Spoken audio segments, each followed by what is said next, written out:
Welcome to the 106th Milan San Remo. Ask any rider what they think about this event and they'll tell you they would love to win it. Who will? That's the big question. So many riders are capable of delivering victory on this course, which many are saying is the easiest since 2007. It's a truly beautiful part of the world. Today, though, it's shrouded in grey clouds. Thankfully, the rain has abated. It remains damp, but as you can see, the sea breeze has blown right up, and it'll be a tailwind to finish off the San Remo today.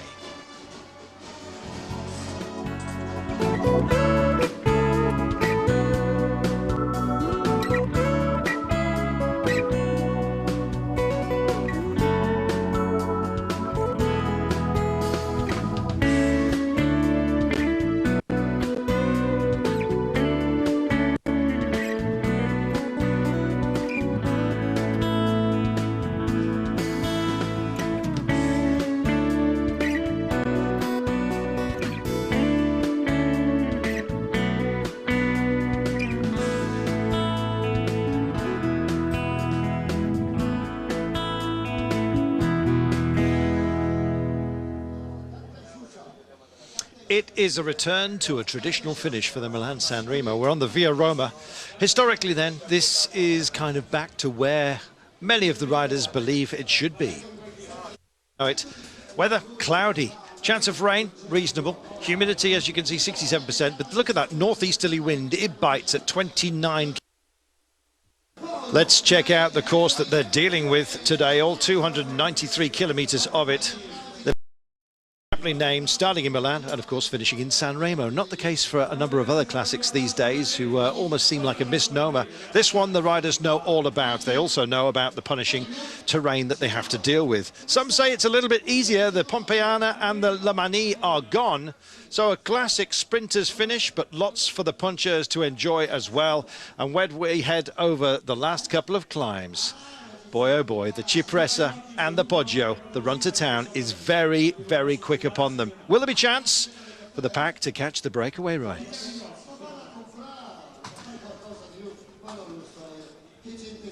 Big questions then ahead. There is the course, and we'll find out exactly where we sit right now. They've been over the Turchino. They're heading down towards the coast as we run to those last peaks and troughs. Destination San Remo, though, and as you can see, we're taking no chances with the equipment. The brollies are out, although unnecessary just for the time being. It is a lovely part of the world.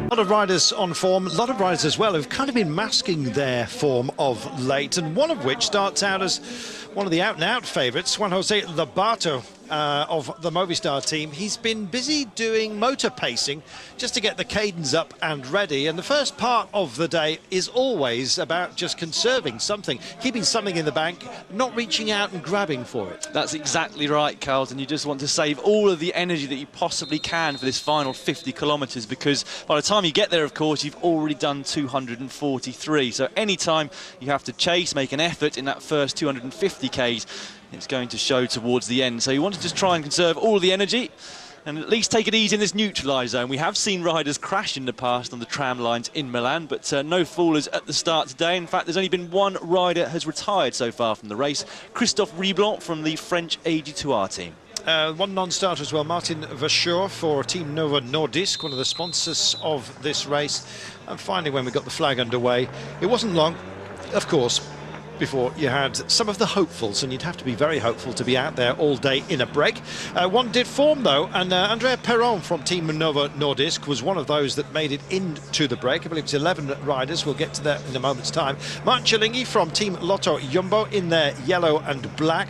Serge Pauwels for MTN Quebec, making it for the Zebras from South Africa. He's in the break as well. Likewise, Matteo Bono keeping interest alive up front for Lampre Merida and maybe Pippo Pozzato, or particularly local boy Nicolo Bonifacio, starting the day at 150 to 1, I might add. Sebastian Molano is there for Team Colombia. They've not shone brightly in grizzly weather, of late, although of course you know all about Quintana, who doesn't ride for Colombia but very much part from that part of the world. Adrian Kurek is up there as well for CCA Sprandi Polkovici. You have Gregor Boller perhaps in mind, but is very much a long shot in some elevated company today. Bora Aragon have got Jan Barty in the break. That's a good call. Sam Bennett is running well, the Irishman, will be grateful that he's got a teammate up there. Stefano Pirazzi, the man who was blown off the bike on the Strada Bianchi, is back on the bike, and he's in the break as well, as ever it seems.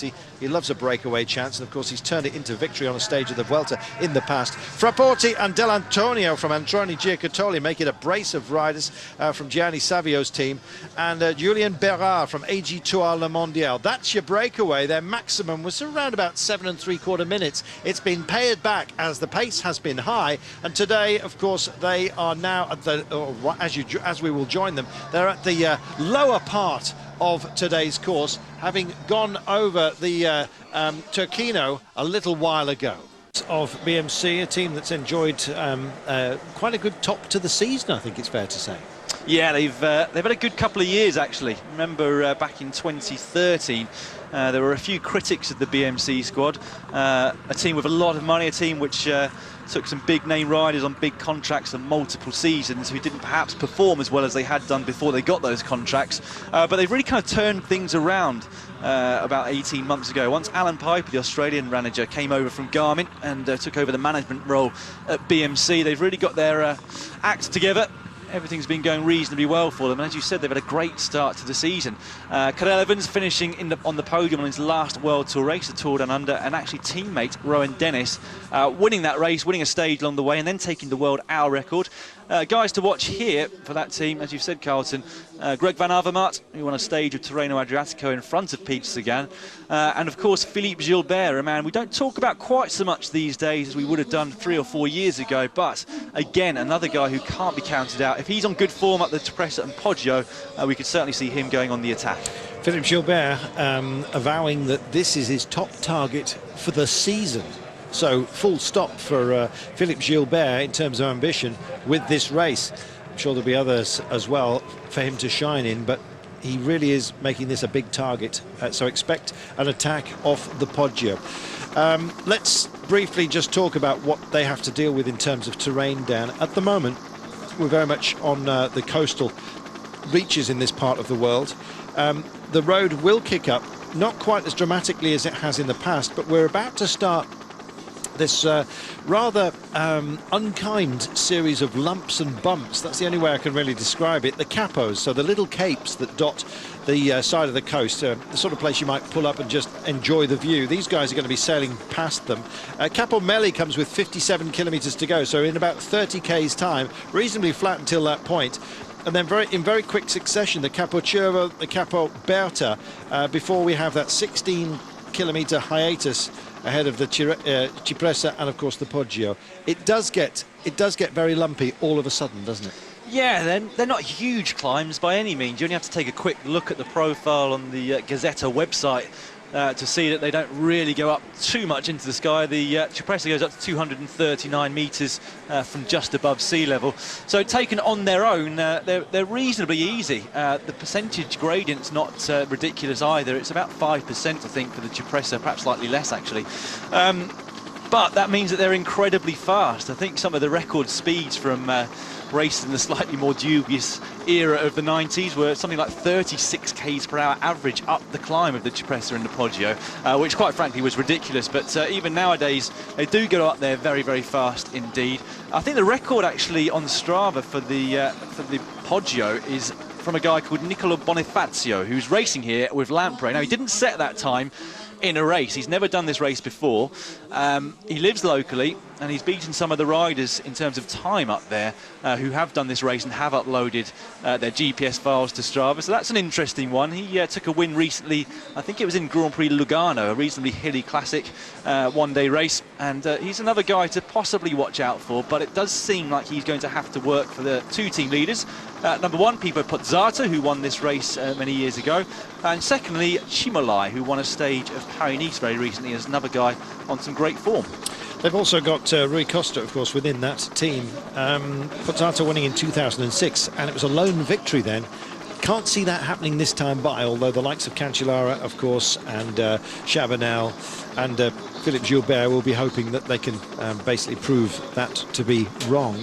Lovely coastal road, this. A very difficult one to take on when the road is open because it's extraordinarily busy. It's a beautiful part of the world, and so everyone wants to see it, and most of those tend to be in motor cars. However, these guys are having their fun today. It's a long, long line, as you can see, and that's kind of gives away the fact that we are at pace as we speak. Some outsiders to think about. The Slovenians, Gregor Bola for CCC Sprandi Polkovici. The men in bright orange. Don't be surprised to see them hitting well above their weight. Personally speaking, I'd love to see Gregor Bola go well. Likewise, Bozic from Astana. Lars Bohm is here, and as well as Vincenzo Nibali, who's not been on the best of form, which is why he's sort of a little bit quieter within our minds. Andrea Gardini can go quickly when he needs to as well. They've got Scarponi to help out, Jubilev and the like.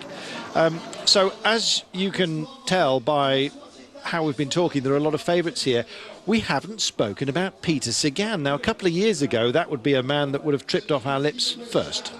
Yeah, it certainly would have done. He's a rider with enormous potential. He's been winning races since a very young age. In fact, I think the first time I noticed Sagan was, I believe it was the 2010 or 2011 Paris-Nice, where he won a couple of stages. No one really knew who he was at the time, just a kind of new upstart with the Liquigas Cannondale team, as it was at the time. Came from a mountain bike background. Won an enormous number of races for the following few years, including 4 at the Tour de France, I think it was, in his debut at that race, and the green jersey, which he has taken again the last 2 editions of the race. So an incredible rider, but I think despite that, we were all kind of expecting a little bit more from him in terms of the one-day monuments over the last 2 or 3 years. He hasn't managed to win one yet, despite being quite often the favourite to take the win, and such a versatile rider as well. Of course, he can win a race like San Remo, even Flanders, Roubaix, possibly even something like Amstel Gold in the future as well. But pressure is starting to mount on his shoulders, and not least because Tinkoff Saxo manager Oleg Tinkoff has started to put quite a lot of pressure on his team riders, and they're tweeting a lot today saying, well, I don't get what all the journalists are having a go at me about putting pressure on them. They're athletes, they're paid a huge amount of money, they deserve to have pressure, they need to deal with it. Well, there you are. We'll see how Peter does. It was an enormous sense of relief when he took a stage on the Tirreno Adriatico. But Sagan, I don't know, he's got a big problem, is that there is a misfire with any breakaway that includes him, because nobody wants to bring him to anywhere close to the finish line because they know they'll get duffed up. And so as a result, breakaways tend to misfire when he's up there, and he's a marked man constantly because so much has been said about Peter Sagan. He could do with a bit of anonymity. Well, it's hard when you're national champion. You've got a completely different kit on than everybody else, and like you said, everybody knows how good he is and what qualities he's got. He's one of those guys that's supremely fast, but can also climb incredibly well, especially on climbs like we're going to see later on today. So it is difficult for him. You know, people do say that he's perhaps not the most tactically astute rider in the peloton, and relies too much on his natural talent and strength. But I mean, what do you do? Like you said, if he gets into a group of 4 or 5, you know, riders might say, well, I'm not working because he's just going to beat me in the sprint. Then he gets caught and he's not quite as fast maybe as Cavendish or Christoph or whoever. It's a difficult situation to be in for him sometimes, and I think Cancellara has almost found exactly the same thing. You know, everybody knows how good Fabian is, everybody knows how good his sprint is at the end of such a long race. He's proven it time and time again. Last year, 2nd place in front of some really kind of out-and-out bunch sprinters, so that goes to tell you how fast he is at the end of a 7-hour race. And I know he's super motivated for this, Fabian, and he's another man on incredible form. He won that last time trial a few days ago in Tirreno Adriatico. He's really changed his attitude this year, the Swiss national champion, to try and win more smaller races as well, and he's done that. He's won in Oman, he's won that stage in Tirreno, but this, for he and many other riders, the first big appointment of the year. Paolini doing a hay baler and trying to get some warmth into his shoulders. Some riders feel this a little bit more than others. It depends on your condition at the time, frankly. Once the cold does get in, it's hard to kind of shake it out. We haven't got the blizzards we've had over the last couple of years, but it is still pretty grizzly out there.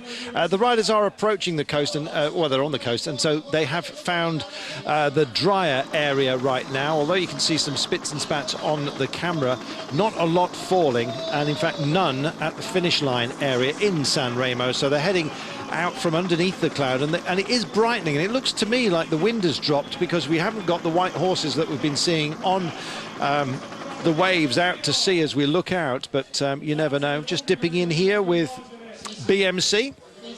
Brief look at them, looking rather orange, I've got to say. Yeah, it's slightly off-putting, isn't it, when you see it? You don't. Yeah. Initially, when you see it from a distance, you struggle to see exactly what team it is. It's just slightly off colour.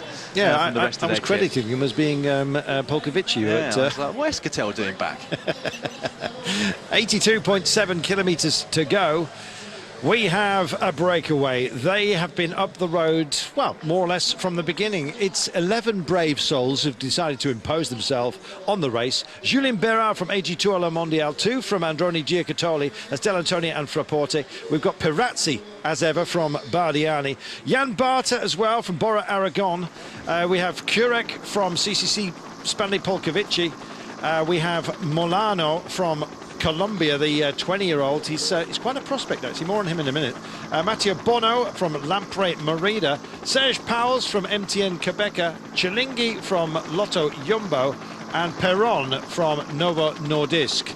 The gap at the moment is hovering around about the 4.5-minute mark with 82.2 kilometres to go. They've been in the saddle for just shy of 5 hours and still a goodly distance still to be covered. So many options today, so many riders can impose themselves on this race. Will it be a pure sprinter? Will it be from a breakaway? Will it be a lone rider who manages to just extricate himself away from the chasing pack? We're going to find out. We'll see. Well, wind report. Basically, it's from the string hanging outside of the commentary position. If it's swinging, then we've got a breeze. If it's horizontal, we've got high wind. Right now, it's sort of slightly damp and moving. But I am looking out to sea, and it looks like the wind has picked up. We're talking about a tailwind today. Late charge from the likes of Gilbert. He's definitely going to do it. It's just a question of when and how, the level of efficacy, I guess. Just how effective will he actually be? Tailwind will help in that regard, though. Yeah, it just enables you to have a better chance of staying clear. It also means that you don't have to leave your sprint quite so late from a group or a slightly larger peloton. You can go with, let's say, over 200 metres to go. If it's a headwind and everybody's tired, then trying to save it to the last 150 metres is really what you need to do. Here's the breakaway then, just starting these little foothills almost as they come towards the Cipressa and Poggio. So you can see the speed of the peloton really has started to increase now. More and more teams sending their domestiques and riders towards the front to get their guys into good position. Again, it's about saving energy. It's about getting to these climbs towards the front and not getting into that long line of riders towards the back where it is much, much harder. There's much more of a change of pace. So this is just going to increase, get faster and faster and faster now all the way to the finish. And as I said that, here are Tinkoff Saxo and Team Sky just coming to the fore. Now, first we've really seen of Team Sky.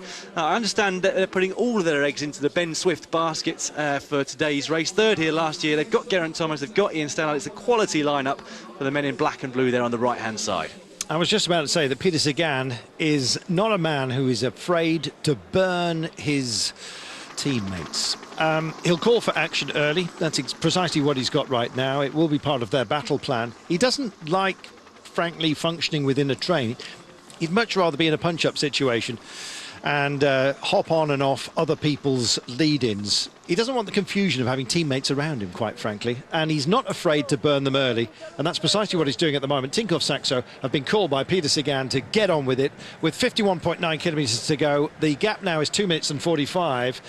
So Breschel, Kreuziger, they are all working hard. Boara, Benati, and look at the pace back here. This means business. Yeah, here's Andy Fenn on the front. He made the move over from Ethics Quick Step last year to Sky this year. He's setting the early pace, if you can call 5.5 hours into the race the early pace, just trying to lead his teammates. You can see in the background there we've got Geraint Thomas. Just behind Andrew Fenn here is the Welshman Luke Rowe, who's also been riding very, very well so far this season.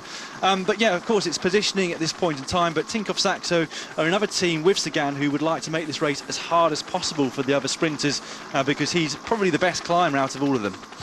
Ben Sartori says there'll be happy faces here in Oz if Hausler could pull off after getting mugged by Cavendish.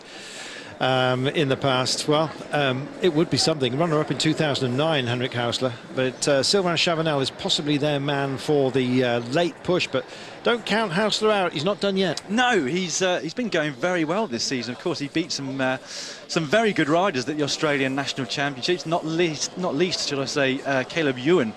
Who is kind of a revelation of Australian cycling at the moment. So you can never count him out. And although my bank balance would most like to see Lobato cross the line first, my heart would like to see Heinrich Hausler cross the line first more than any other rider. He's dreamt of this race for years.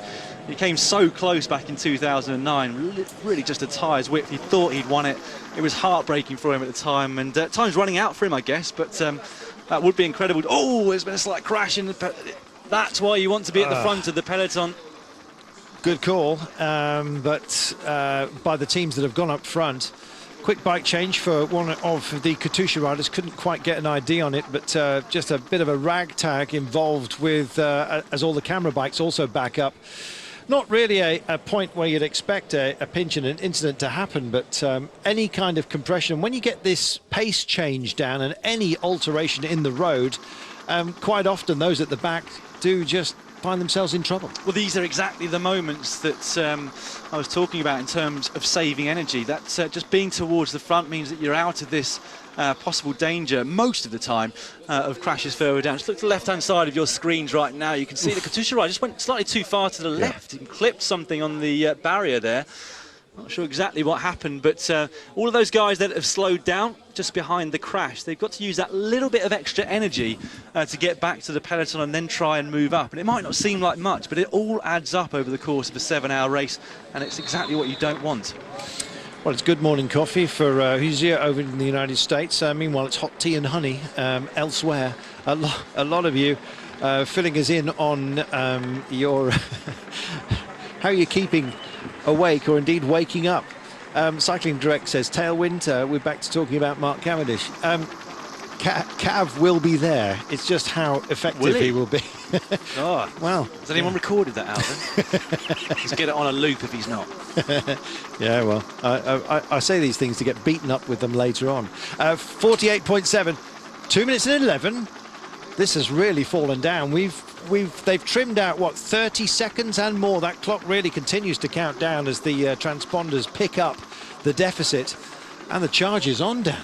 Well, yeah, it's that increase of pace from all of the teams that want to keep their riders towards the front. It's almost by the by, really, trying to chase this breakdown. At this point, it's all about either trying to make the race hard for some of the teams or just simply getting your riders into position. And the pace naturally goes up towards the back end of all of the a classic like Milan San Remo. It will continue to go up, and at the rate they're going at the moment, the breakaway could be all but over by the time they reach halfway up the Cipressa.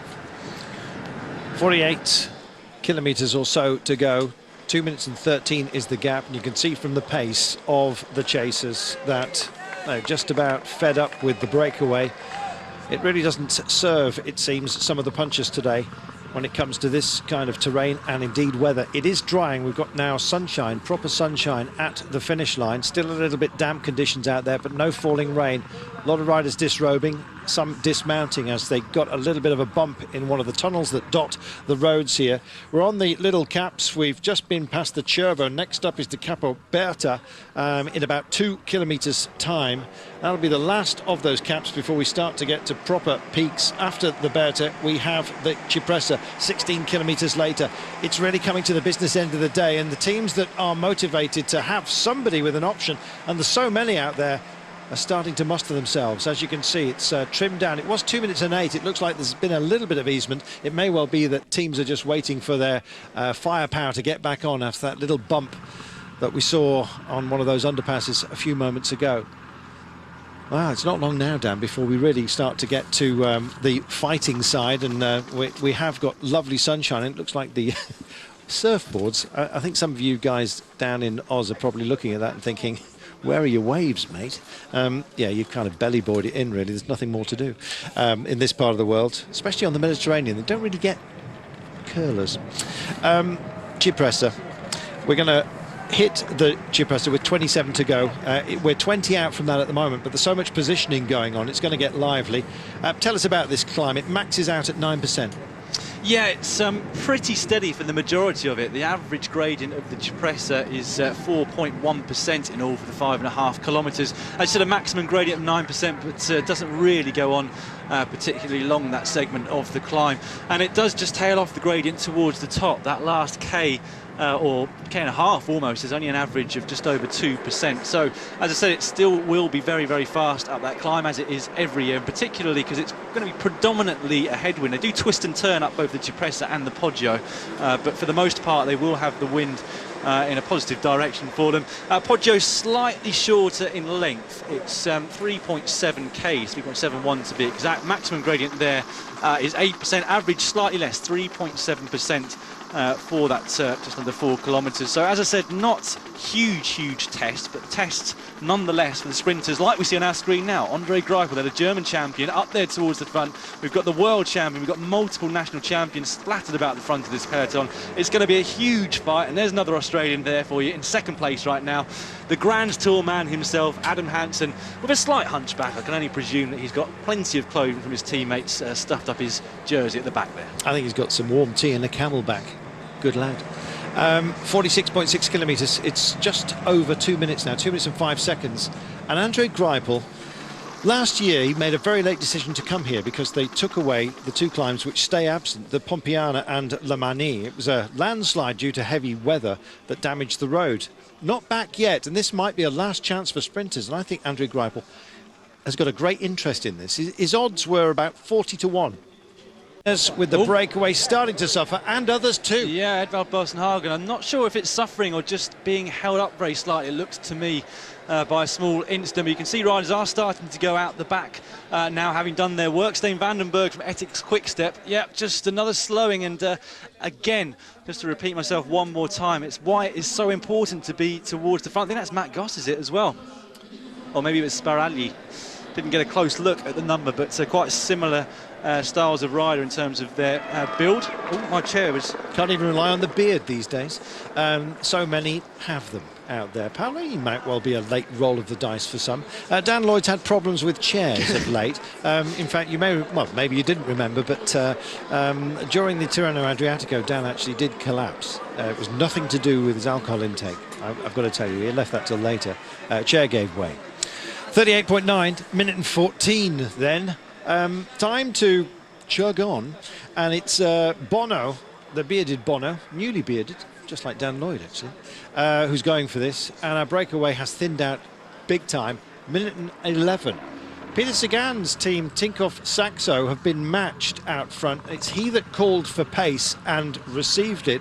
Sagan not visible because he was busy within the pack, but just wanted the legs to be hampered by the support crew for other potential rivals at the end. Well, there we are, billowing, the smoke bombs clearly showing that the wind, at least at the top of these capo, remains. In town, very benign, and in fact it's actually turned a little bit, the wind, so if anything there's going to be a crosswind, but I guess overly protected as we will be by the tall buildings in town, it's not going to have that much of an impact. Pace just falling away as everyone now believes that the breakaway, it's been job done. They're on a minute and 14 in terms of their gap up the road, and it means that the pack are just believing that maybe now is time to put something in the bank before we actually get to these last peaks. Yeah, the small Colombian Julian Arredondo is now setting the pace on the front. Trek Factory Racing, as we've already said, are trying to make things as hard as possible for all of the riders today, because Fabian Cancellara is supremely strong and would like to whittle this down as much as possible. But Team Sky are doing an admirable job at the front at the moment. You can see that gap's now just coming towards that 1 minute mark. We've got a whittled down breakaway group at the front. Slightly surprised not to see Cialinghi manage to make it over those climbs here with the front four. Berard, Bono, Perazzi and Pauwels is the composition of this quartet now at the front of the group. Good to see Serge Pauwels of NCN doing a good ride here at Milan San Remo. He's a guy who's ridden for a number of teams over the last few years, close to a stage victory, in fact, at the Giro d'Italia back in 2009. But yeah, good rider, good teammates, and a good domestique, and be great to see him go as far as possible. But it does look very much like they're going to be caught either on the Cipressa or even before it with the pace of the peloton here now.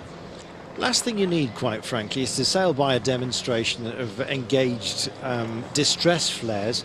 And when you're breathing extraordinarily deeply, the smoke from those is not going to be welcome at all. No. So consider yourselves told off, whatever your beef was, you pesky demonstrators. 37.2 kilometres remaining, 53 seconds is the gap. We have a four-man breakaway only. Sky have started to turn on the taps, as you can see. It was called for, the first injection of pace by the chasers, by Peter Sagan and Tinkoff Saxo. Joining the fun as well were Movistar, Valverde, who's good in so many departments, and don't count him out. Also up there as well, we think working for Lobato though, for the Movistar team. A little bit further back and just edging off the back, I should say, of this group. Bono now looking like the heart has been knocked out of him. I'm not surprised. They're nearly 6 hours in the saddle, Dan. That's an enormous amount of time to be at a racing pace which has exceeded 42 kilometres per hour. Yeah, it's been a reasonably fast one so far. They have had the wind behind them for most of the way. It's been a northeasterly. The pace really shot up under the impetus of Team Sky, and we've got these difficult conditions here at the moment where there's some dry patches beginning to appear on the roads, but of course some wet still down there as well. So sometimes you can enter into those corners and it looks all dry. You just go in at a speed which you can sustain when it is dry, and if you find a wet patch on the road, that can lead to disaster. Luke Rowe is the guy doing all the damage on the front for Team Sky at the moment. 3 riders behind him. Whoa! And here is a crash. Lotto. Oh, there's a whole load as well. The pace and that, well, what looks to be like a nasty surface, and they're calling the motorcycle to get out of the way as well, and there's a lot of riders who are down and staying down. This is not what you want to see. Them. Chris Juhl-Jensen there for Tinkoff Saxo. Looks like Paul Voss, the German rider from Bora Argon 18. 3 Sky riders have prized themselves off the front, and it's a little bit of a surprise given the fact that they were struggling with their tyres and grip recently in Paris-Nice. Who's that from BMC? Looks like Mikhail Shah to me, the tall rider from Switzerland for BMC, one of the Movistar guys. Oh, and Sky went down. There it was. That's why we've got 3 Sky riders off the front, because the 4th man hit the deck and the guys behind. Oh, my word. And it's a brake issue for those further behind as well. They suddenly come around the corner, see an issue on the road. They hit their brakes. You get backing in as well at pace, and here come the remainders of the pack. And this is not what you need to see. No, I think that is Juhl-Jensen, who's taken a severe hit to his head. He won't be taking any further part in this race. Let's hope he's okay. At least he's conscious there. But that's the problem with these roads, of course, Carlton, as well. The walls, as you can see on the side there, and the road itself, of course, not giving away at all when you hit the deck, and that does look particularly nasty. It does. We can only wish them well, but Juhl-Jensen, as you quite rightly said, Dan, remains conscious. It looks like he's got a boxer's injury, essentially, which is where his helmet will have saved him, but has had its own impact on the eyebrow above the eye socket. But thank heaven, I mean, truth writ large, I guess, that helmets are compulsory for a very good reason. Yeah, exactly. It's been great to see the UCI introduce compulsory helmets, and yeah, I just hope all of the riders there were okay. We don't actually know who the Team Sky rider was that came off, but I can tell you that there are 3 riders who were on the front, still are. Off the front, should I say. Slight gap between them and the main peloton. This breakaway now down to just 40 seconds. Here we go then. Luke Rowe still on the front there. It's Geraint Thomas behind, and Ben Swift, the other British rider, there in 3rd place. They're getting kind of a dream delivery here towards the Cipressa as they come up towards that. Not too far now before they reach the foot of the biggest climb, which they've got to do now between here and the finish line. I think it may well have come too quickly to them, frankly. They've got no option of backing in at the moment, and they're just having to go for this. Ben Swift at the back. G is amongst them, as Dan was quite rightly pointing out, and they are having a long look back at the moment. It's come to them too early. 33.7 kilometres to go. They wouldn't mind being in this position with 2 to go, but it's not the case. Let's have a look again. Who was that? I wonder if it's Salvatore Puccio, the Italian rider. But of course, disaster for him, and also for the Lamprey guy behind. Oh, Oh, that must have hurt as they came down there. Luke Rowe did take a quick look round and a glimpse and saw his teammates hit the deck, but he's got two of his team leaders on his wheel still, so he's pressing on. It won't be using up the energy at the moment of Geraint or of Ben Swift here. They're not doing any of the work into the wind. It's Luke Rowe doing that all on his own, so they are getting a nice comfortable ride. They won't be too bothered if they get caught from this point. They are only out the front here by virtue of that crash, so not a bad position for them to be in, but of course they wouldn't have really wanted their teammate to come down. No, quite right. And I guess if they did garner some success from a moment such as that, there would be a bit of disquiet amongst the pack, really, that other potential pushes have been neutered. No problem for them to go for it, but with this 33 kilometres to go, there's a resettling, as you can see. There is Giant Alpecin getting themselves into position, and the stripes of the German champion Andre Greipel just taking a tight line on the inside. Good to see Orica Greenedge as well, just leading the charge back. 4 of their number up towards the front. Luke Durbridge, Turbo Durbo, is there along with Cy Yates, Daryl Impey, and of course Michael Matthews staying in a safe place. It gets ever magnified, doesn't it? The dangers late on. And I guess the road surface there, we were talking about how clean it had been, but clearly not clean enough at that point. Well, it's probably exactly what I was saying about at the time. You've got some dry patches, you've got some wet patches. Luke Rowe was certainly pushing things on there. The Team Sky rider on the front of the peloton, trying to hurt the legs of the riders behind. And the guy that was in fourth, who I think was Salvatore Puccio, came down quite hard and probably just grabbing a bit too much front brake, maybe thinking he was just going too fast into a corner. And just lost his front wheel there and caused a few riders to come down. I think the crash involving Juul Jensen was separate to that one, further towards the back of the peloton. But we're getting some numbers now of riders who were involved in that crash. Number 13, who's... oh, sorry, that's the riders that are in the front, but just says crash of Juul Jensen. But as we know, there were plenty more riders who were involved in that as well. This one, and then head down by 3 before it flattens out, and then the more action comes when it's rolling into us right now. Yeah, De Marchi, the Italian rider from BMC, comes towards the front. Arredondo still there on his wheel, but still no real splits here in this peloton. I have to say, both Geraint Thomas and Ben Swift are looking very good here right now. They've had an armchair ride, I think you can say, on the way into this Cipressa. They didn't have to do any work, didn't have to do any fighting, and that could play to their advantage because, as I keep saying, it's about saving energy, and that's exactly what they've done so far. Geraint Thomas goes towards the front. They're all working for Ben Swift today at Team Sky. Some big numbers here. There is Alexander Kristoff, as you can see, good. defending champion. He's chugging a bit. Look at the shoulders. He's not in a happy place at all, I'm afraid. It looks like it's not going to be him, unless he's kidding. But it certainly doesn't look that way, and you can't hide much deep into a race as we are. 6 hours, 16 minutes in with 23.7 kilometres to go. I don't think that's Nasser Bouhanni, so ignore the graphic. There we are. What about Androni today, or indeed Astana? Bozic, what's he got today? He's in the pack here. Yeah, he's going to be there somewhere. I don't see him really threatening the top 3 places, or perhaps even the top 10 today. Lobato is, unfortunately for me, hanging about towards the back. Maybe it's not going to be his day either. Kwiatkowski is there, look, just looking ominous. Next to Stibar in around about 12th place.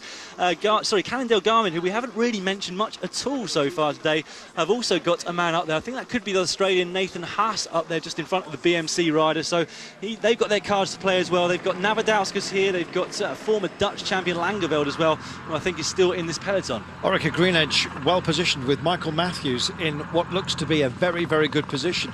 I know a lot of you down under would love to see it, and frankly, Michael Matthews, bling as he's known, due to his his proclivity towards flashy jewellery, I'd love him to expand his collection with a win today. He's a great guy, Michael Matthews, and I just hope he manages to deliver. 23.1 kilometres to go, and they're in the shadows of the Cipressa at the moment, as you can see. As soon as they hit the flatland area, you may well get a brief hiatus before the final attack for the Poggio. And I suspect that's when we're going to see the likes of Philippe Gilbert roll the dice early Nordhaug's still doing a lot of duty out front, and in fact he's just giving into that right now. Yeah, it's been Geraint Thomas on the front for the last K&a-half or so. They crest the summit of the Cipressa with around about 21.5 kilometres to go, so just over 1 kilometre left on this Cipressa climb now. It's only around about 2%, so anyone that's managed to hang on so far, which I believe includes Mark Cavendish, will probably be here over the top and be licking their lips to try and get over the Poggio. But it has been a hard race.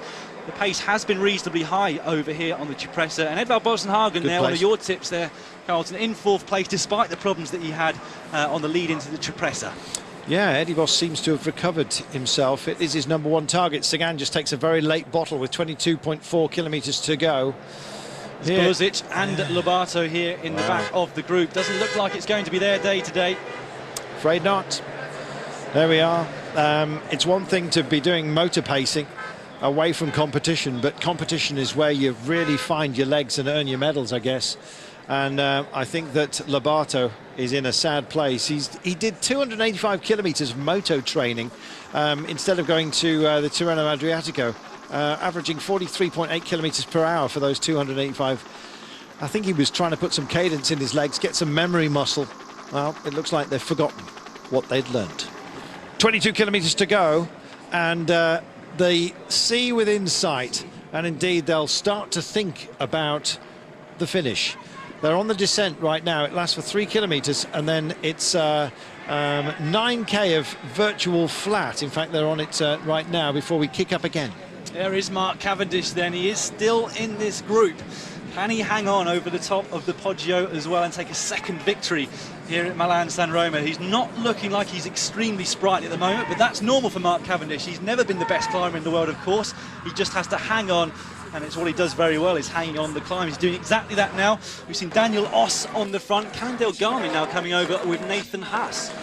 Good work as well for Sonny Colbrelli, who's in the frame for Bardiani, one of the outsiders starting today, but nonetheless one who may feature. Andre Greipel is within this group. Honestly, for everybody, Peter Sagan. Wouldn't it be amazing if Sagan could give himself what would be an enormous boost to his confidence, and a big shut-up sign as well for those even within his own team who've been critical of his performances? Yeah, it would be a real turn up for the books. I think Degenkolb's also safe up there inside the top 5. In fact, 4th place or 3rd place now.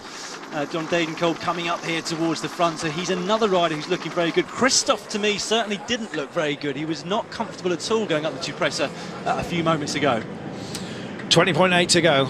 Looking at the back end of Sur Le Moine, and you can see that the sea looks dark, which tells you that there's clouds over there, and they're still billowing, and indeed will probably occasionally burst, but right now we're hoping that everyone just stays safe for this run-in with 20.6 to go. It's a very elevated and elite group that's starting to thin down. It's almost like we're panning for gold here, and in fact there's been a bit of spill along the way, I'm afraid. A lot of decent names at the top of the day that you might have thought about have unfortunately come unstuck due to the distance apart from anything else. And right now it's an ever more concentrated elite group that are going to be bidding for victory. This is going to be fascinating. It certainly will be. It's quite a big group, of course, as you just said, Carlton, that got themselves over the Cipressa just a few moments ago. They've got this descent now, which is reasonably technical. Not going absolutely flat out here at the moment. We've got Lampre on the front, Lotto Soudal, 2 riders for them just behind that. Just to remind you, between the foot of the Cipressa descent here and the start of the Poggio itself is just a tiny fraction over 9 kilometres. So there is a point at which they can just collect themselves slightly, take an extra drink on, really get those last arm warmers off, etc., before they reach the Poggio and the big fight before it. So 18.3, so in a kilometre's time they'll be at the base. Then there's a 9 kilometre run before they start the climb of the Poggio to finish proceedings more or less today. That's where the big launch pad will come. There's a lot of checking over shoulders going on. Everyone wants to know where the opposition is. It's difficult to catch any kind of vision because it's not straight road, and you're so busy trying to handle the bike in a situation such as this, you can't really take account of where your opposition is or indeed where your team is. You just kind of got to get off it safely and make sure you keep the cadence up. Yeah, it's going to be hard for these guys at the back to really... if you go for anything else. Well, Oss is going for it at the moment, and he's flicking out the arms all over the place like a floundering youngster in a paddling pool. And just joining him, as you can see, and coming up and just almost deigning to help out, Geraint Thomas. 2 up the road, and look at the quality we've got here. We have Greipel. We have what was a very early roll for Zdenek Zdibar, not quite, and we're looking at our world champion. Yeah, he's at the back of the peloton. Not sure exactly what's happened. I don't think it's anything to be too concerned about, but we've got our 2 leaders, Daniel Oss and Geraint Thomas, coming towards 15 k's to go. There is Christoph talking to his teammate Paolini. As I said, he's made it into this group, but I don't think he's feeling especially good today. It'll be interesting to see if he manages to haul himself over the Poggio. He's got a few teammates, as you can see, to help him do that. This is going to be so interesting. Who is the team doing the work at the front? I can tell you Lampre have got 1 man there at the moment. But this is a good move from BMC and from Team Sky. Predominantly they're working for other riders. BMC predominantly for Greg Van Avermaet and Philippe Gilbert, and Team Sky for Ben Swift. And this will allow them a free ride behind. The responsibility of chasing will rest on the shoulders of other teams. And, well, who knows if there's a slight lull in proceedings behind, and these 2 could build up a decent gap.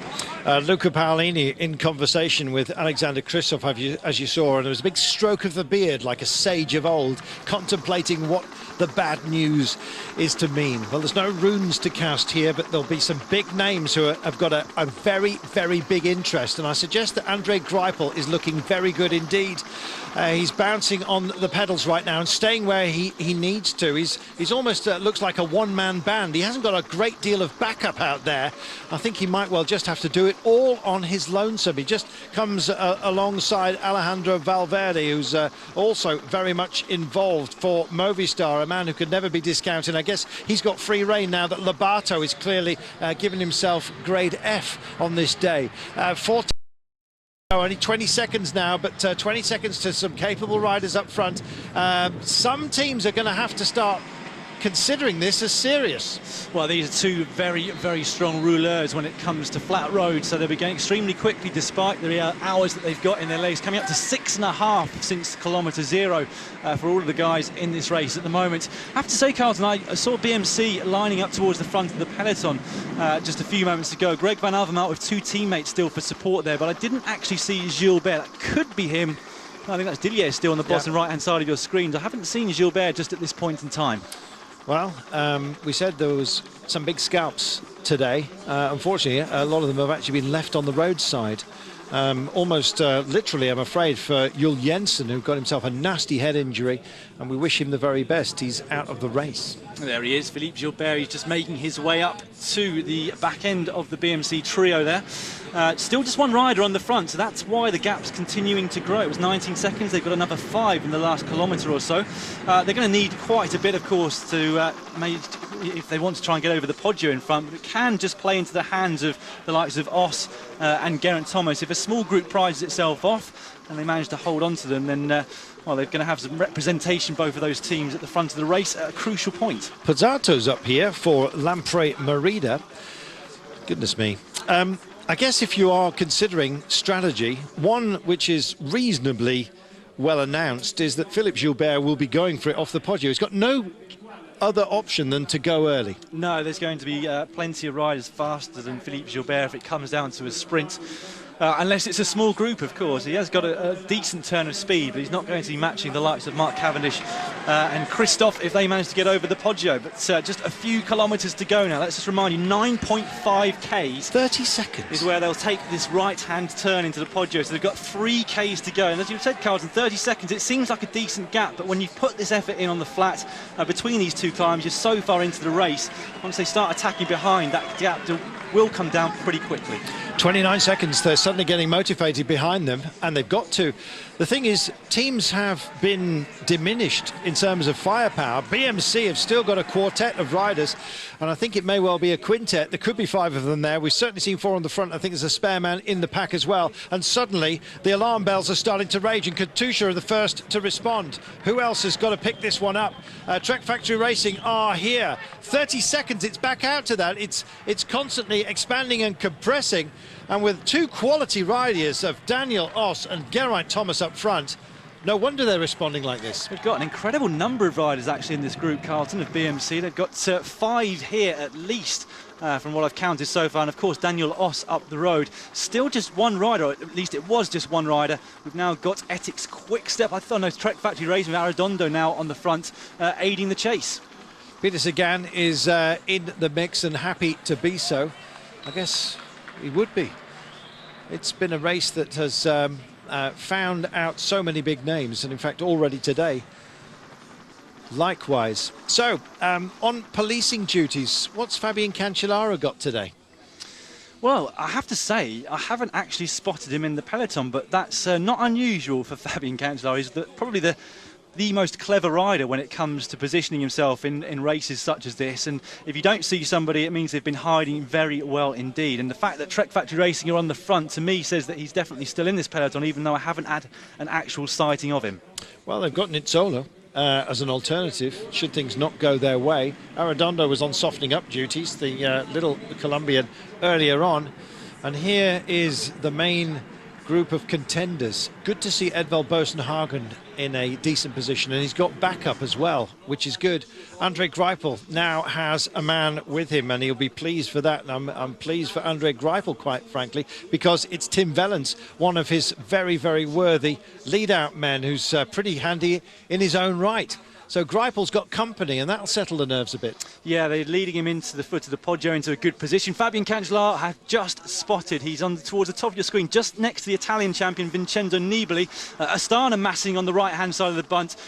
Fabian managing to get into the train at Astana. He times things so well. He hasn't got a great deal of support from teammates around him at the moment, but he manages to position himself in a way which doesn't cost him very much energy. Here are the two riders still at the front. We haven't had an updated time gap for you for some time. There we go, 22 seconds, so it is beginning to come down now, around about 700 metres before they start the Poggio. If there's any kind of lack of will behind, these two guys could be in for a party. 21 seconds, they pick it back up. Just ebbing and flowing with 10 kilometres to go. Just shy of 10 now, and we have two riders up the road. It's Oss and indeed Geraint Thomas from Sky, and this is where the puncheurs have to make their move. Cancellara and Gilbert have got very little option than to go for it right now. They're on this test, and as a result they've been imposing the pace on the pack. It has taken some prisoners behind, and I'm just looking a little bit further down at Greipel, starting to struggle after such a long time, over 6.5 hours in the saddle. It's one last climb for the sprinters just to get over and then indeed get hold of themselves and switch on the power legs for the big run in. Great to see Nibali also very much here. I wasn't expecting that. Well, he's in around about 25th position at the moment. He's just gone off the bottom of your screens. Greipel's still up there. Astana are riding on the front, are setting a very high tempo. They've obviously got a plan in the back of their heads, but of course, all the plans come down to how good your legs are. Here we go, then there's that right-hand turn they're just about to make now. Just a little shimmy in the road, and then the road starts to climb. Well, they'll race for that. It's if you take it at speed, if you're a duo like this, it's reasonably easy to muster, but it does compress a pack, and they'll realise that behind. 9 kilometres to go then, 17 seconds is the gap, and it's Katusha who won this on behalf of Christoph, who's told his men to get to the front. He's had enough of this. And good to see Orica Greenidge as well, very much represented up towards the fore. Yeah, Michael Matthews, I think, is the guy out there in 4th place. He's been dreaming about this race for the past year, and I wouldn't put it past him at all, taking a win in what I think is his debut at the Milan San Remo. Michael Matthews in a very, very good position, but a lot of riders still are. We've got most of the favourites still in this group. Greipel is starting to struggle a little bit, I can tell you. Well, both of these guys have others to look out for. I suspect that Geraint Thomas is probably the freest of them all. There is Andre Greipel at the back of this group as we speak. He's just got to get over here and then re-find as Paolini picks it up out front. And good to see CCC Sprandi Polkovici here, and that is Gregor Bollo who's in the frame.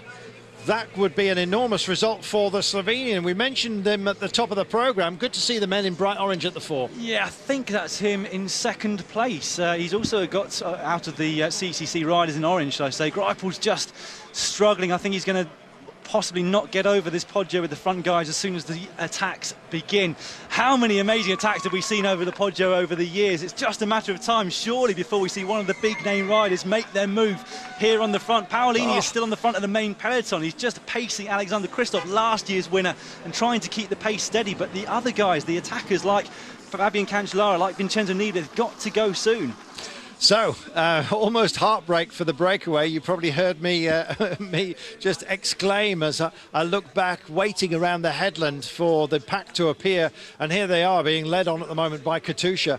Michael Matthews is there in the frame. Stybar's also very threatening and getting himself into position. And Edvald Bosenhagen is also here. CCC Sprani Polkovici are there, looking for Gregor Boller, who's running in 6th place as we speak.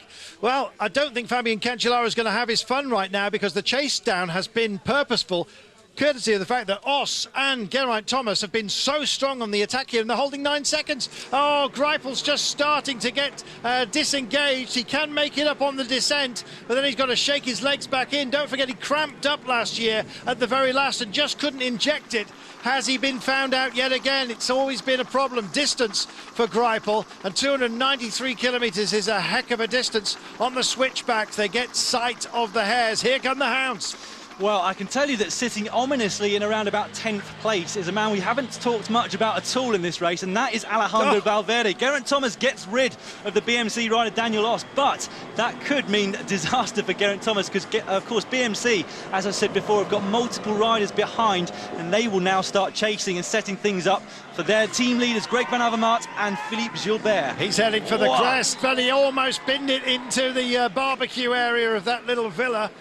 Geraint Thomas is going for this. I guess the rest might just believe and possibly stall once they see Oss coming back in. Oss was always going to be on other duties for the likes of Gilbert and maybe Van Avermaet. And so I guess the freest hand was always Geraint Thomas. But has he got what it takes? We remind you that off the descent, the flat section and the lead into San Remo has been shortened by 1 kilometre. So will it play into his hands? And look at the wind, suddenly picks up and starts blowing at the top. It's a tailwind. Again, that will help him, but it's going to be tongue out, eyeballs out to the line. And I see he's pulled the radio out as well. He doesn't want any distractions at the moment, with 7.1 kilometres to go. And here come the pack. Yeah, 1.5 kilometres is roughly the distance that we've got before we get to the top of the Poggio. We still haven't seen any attacks from the big climbers, the main favourites yet. Alexander Kristoff is getting an armchair ride all the way up this climb. Kristoff is, Edvald Bosenhagen is also in a pleasant place. This man is in a whole world of pain. He's on his own at the moment. He still hasn't reached the peak. It may well not be the most focused alpine climb on the planet, this. Really a bump for a clubman, but it feels like a huge test. There is Oss. He still holds a distance between himself and the pack. Maybe he's been given the get-go because Philippe Gilbert knows he can't do what he would want to. Goodness me, 6.6 to go, 14 seconds now. Only 1K, 1,000 metres for Geraint Thomas before he gets to the top of the Poggio. I still can't believe we haven't had any attacks. Look at the size of this group coming up behind. Fabian Cancellara, I was sure, was going to make his move up here on the Poggio, but time is running out for all of those guys. It is the big punchers, and it looks to me like Edvald Bosenhagen has decided to pick up the pace and just move himself into a better position. Good news for Greipel fans is that I believe he's actually got back on. Paolini picks it up and just tries to muster its way and just head round Oss. Here we go. Well, the world's champion is here, and Gilbert's going to have a kick. He is, and who's he going to drag with him? Well, Stybar's there. What's going to happen? Is it going to be these two mighty power men have just kicked off the front? And Cancellara, for the time being at least, can't respond. 15 seconds, though, to Geraint Thomas now. Philippe Gilbert, Stybar in second. We've got an Androni rider, Gatto, I think, there in third place. Then it's Fabian Cancellara, then it's Alejandro Valverde. But they can't make the difference, Carls, and they can't create the gap. Here goes Van Avermaet. Van Avermaet has just got on the attack, and this man is in the bird seat now, but it's only by 9 seconds. Van Avermaet hugs the wall. Almost grazes it and looks behind. This is his big moment. It's not going to be about Gilbert, it's going to be about that man. And we look at Greipel a little bit further back, Nibali trailing him. It's a big pickup and a big gap to make up, but 5 seconds is all that G holds. And look at this. This is Michael Matthews, tanned up and ready for action, and that is Sagan in front of him, a great wheel to get on. Well, this is a strong group just coming up to the wheel of Greg Van Avermaet behind. We are finally starting to see a few very small but perhaps significant gaps appearing between these riders. It's always very close racing here on the Poggio, especially when it's dry. Very nice for the riders that the roads have dried out. Geraint Thomas looks like he's going to lead over the top, though. He'll lead over the top, but I suspect he might well be pleased to see Van Avermaet. I can't imagine that he thought he could hold off everybody until the very last, and maybe it's going to be some help. But what kind of help? It may be a drink he is offered that carries a little bit of poison. 5.3 kilometres to go. We're off the Poggio, this beautiful sweeping road. It's so difficult to take, even side by side. You have to be in a sinuous line, and it leads, don't forget, onto a flatter section, which has been trimmed by just over a kilometre today. 5.1 to go only of this great race, and still we don't know the winner. Yeah, it's starting to come together for these 5 riders at the front. Geraint Thomas, Greg Van Avermaet just coming onto his wheel now. Then we've got the trio of riders, the big favourites for today's race, Peter Sagan, Fabian Cancellara, and one more rider. I need to get an idea on that. Michael Matthews, of course it was. But they're all coming back together behind, and who's got over from the sprinters? Who's got over and who is going to managed to impose themselves. Edvald Boasson-Hagen's in a good place. Valverde's here, incidentally, is about 8 back. Sagan's got to believe, but so is Michael Matthews. What a great pairing that is, and Van Avermaet sails by Geraint Thomas, who just immediately gets onto his wheel and just tries to preserve something. At least it's a downhill section, and they can put a little bit of power back into their legs. Cancellara's still very much involved and with an option, and Greipel at least has got a spare man up the road. Maybe he can lean on him just a little bit. Haven't seen much of those CCC Sprandi Polkovici riders in the orange. What a success it would be for Orica Greenedge and Australia if Michael Matthews managed to take this race today. He's looking extremely... Oh, who was that came down there? Only saw the bike on the road. Vincenzo Nibali hanging on the back. Don't think he's going to make an impact on this Milan-San Remo this year yet again. Towards the front, though, it's all coming back together, Carlton, isn't it? Sagan versus Matthews is what I'm thinking at the moment, but we have a lot still to be decided. And just look who's getting back on. This is absolutely fantastic. Matthews does have a teammate that's also struggling to help out. Is it Durbridge? Not quite sure. It'd be amazing if he managed to get in and Cielek's down. We've got former winner Philippe Gilbert as well. Kwiatkowski, I think, on as well. The deck. My goodness, and that's Stybar as well. Also out of it, and that's a very second-hand helmet because he felt good. He felt good, and he tries to take his bike, having the back wheel disengaged. He's not going any further, I'm afraid. 3.3 kilometres to go. A lot of dreams get broken on the Poggio, and we've seen a few more smashed right now. Yeah, we certainly have. Michael Matthews looking fantastic there in 4th place. He's got Valverde just on his wheel. I think that could be Tim Bellens from Lotto Belisol up there as well. Lotto Soudal, should I say. Wow, 3.2 to go. And this is where it gets very, very cagey out of a select group. What's happened to Andre Greipel? Yeah, fair enough. We've seen some men on the deck. They're not injured. Let's get back up front where we need to be. 3 kilometres to go only. And the Flamme Rouge, you'll be honest, before you know it, they come down here and then we have this trimmed run in. 2.3, so in 500 metres time, that is where we are, flat and heading for home. Let's talk about the turns that they've got to deal with. There's 2 nasty 90 degrees in the last kilometre. Well, we could be in for some late attacks here. We're almost at the foot of the Poggio now. We have got those 2 turns, Carlton, in the last kilometre, just after they go through the Flamme Rouge. Greg Van Avermaet, I think that is still on the front, giving the absolute maximum for BMC. Geraint Thomas still on the wheel. We haven't seen much of a change of positions. A lot is going to come down now to exactly how many teammates some of the riders here have got, and whether or not we see any late attacks from some of the riders who can't wait for the sprint finish. Here we are at the foot of the Poggio now. Sagan must feel like all his Christmases have come at once for the time being. He's got a couple of men who are motivated in front of him. He's not being lent on for the time being, and then suddenly he finds himself at the front and thinks, you know what, I'm just going to have to go for this, because in an out-and-out sprint maybe there are others here. Maybe he looks at those who are around him and thinks, I've got the beating of them all, I'm not going to push too hard, and he eases up and says, no, don't think that I'm going to set this one alight. Oh, this is great chops and changes going on right now. Well, Geraint Thomas is on the front now. He's looked behind him. He's seen that Ben Swift is there in 4th position. You've got Michael Matthews on the wheel. Van Avermaet still there. Valverde still there. Sagan just trying a cheeky little move to try and make his way off the front just then, but he's going to have to wait for the sprint now too. Trying to see if Andre Greipel has moved up.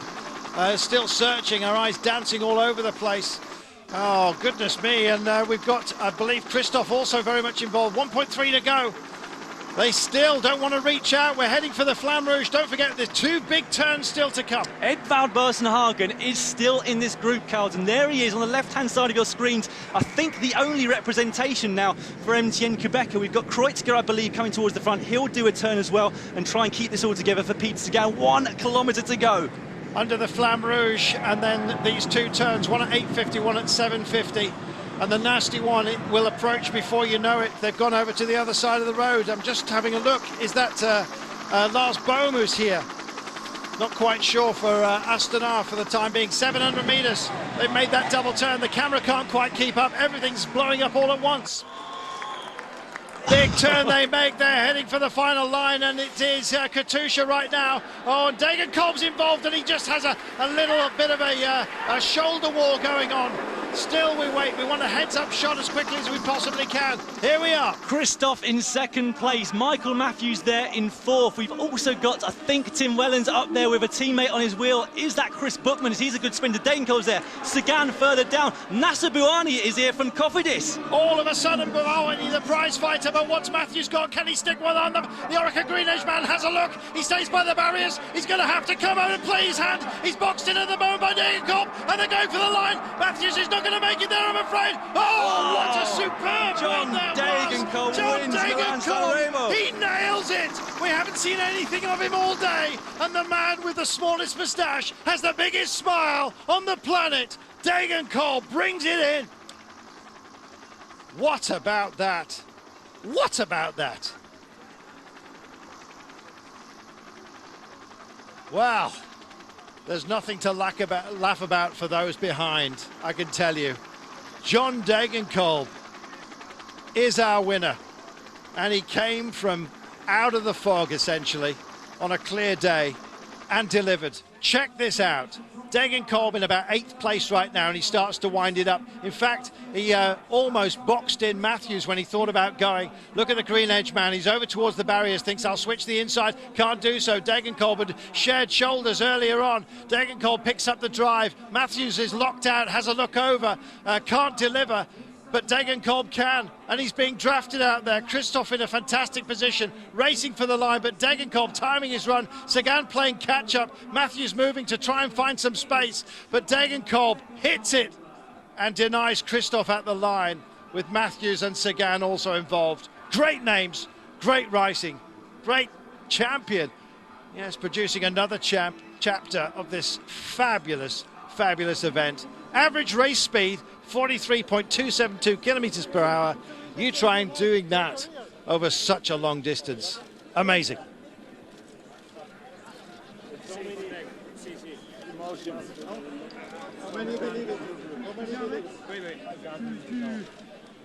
Catch your breath time. John Degenkolb gets the biggest win, and I couldn't be happier for him. He has been such a Trojan, and so often has operated in the shadow of the likes of Marcel Kittel. He had to redesign himself essentially as a classics man. Well, he's bagged a beauty here.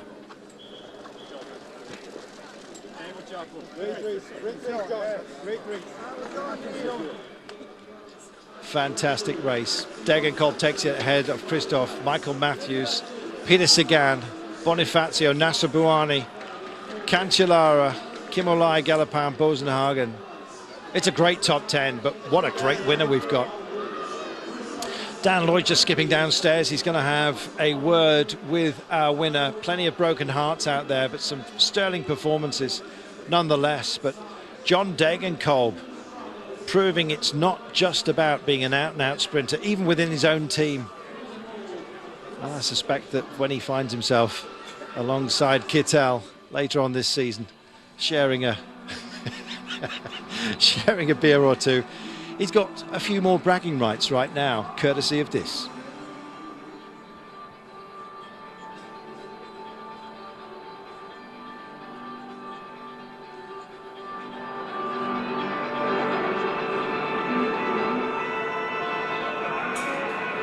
Dunque concluso con un arrivo allo sprint questa edizione numero 106 della classicissima, e questa volta si parla tedesco sul traguardo. powerful, poised performance by John Degenkolb.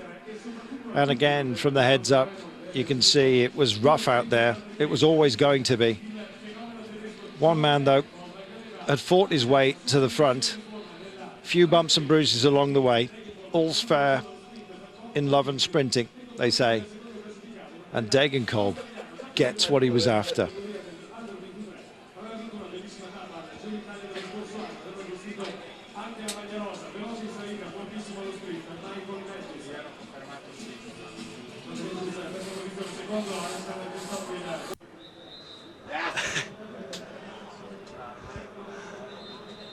I think, John, your teammate is just as pleased for you as you are. But just talk us through that last 800 metres here on the Via Roma. Yeah, it was really really hectic, and this Via Roma is really a special place here. There are so many big names, one San Remo here, and now I just set my name into this list, and it's really emotional. And the last 800 meters was really fighting for position, and picked the right moment to make it to the finish line. Not too early, not too late, and I think I timed it perfect. John, thank you very much indeed. Enjoy your evening. Thank you very much. Getting very, very emotional. The tears in the eyes of John Degenkolb tell you everything you needed to know about how important that result was. Well, it was brutal. We knew it would be. Such a long race and such a brilliant delivery at the end.